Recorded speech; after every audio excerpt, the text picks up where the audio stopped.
అందరికీ నమస్కారం అండి. Welcome to శ్రీస్ natural world. ఈరోజు ఎటువంటి మసాలాలు లేకుండా సింపుల్గా రైస్లోకైనా చపాతీలోకైనా ఈజీగా చేసుకునే బెండకాయ టొమాటో కర్రీ చేస్తున్నానండి. ముందుగా దీనికి బెండకాయలు శుభ్రంగా కడిగి ముక్కలుగా తరిగి కాసేపు ఆరబెట్టుకోవాలి.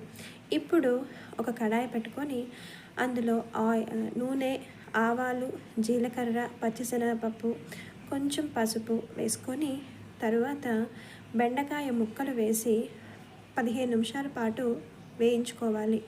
ఇప్పుడు రెండు తరిగిన టొమాటోలు ముక్కలుగా వేసి బాగా కలిపి మూత పెట్టాలి. చివరగా ఒక హాఫ్ టీ స్పూన్ ఉప్పు, హాఫ్ టీ స్పూన్ కారము వేసుకొని కాసేపు మూత పెట్టాలి.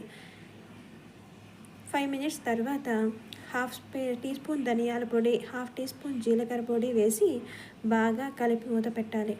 చివరగా కొంచెం కొత్తిమీర చల్లి వేడిగా చేసుకుంటే బెండకాయ టొమాటో కర్రీ రెడీ. బాగుంటుందండి. ఈ వీడియో కనుక మీకు నచ్చినట్లయితే తప్పకుండా ట్రై చేసి కామెంట్ సెక్షన్లో తెలియచేయండి. Thanks for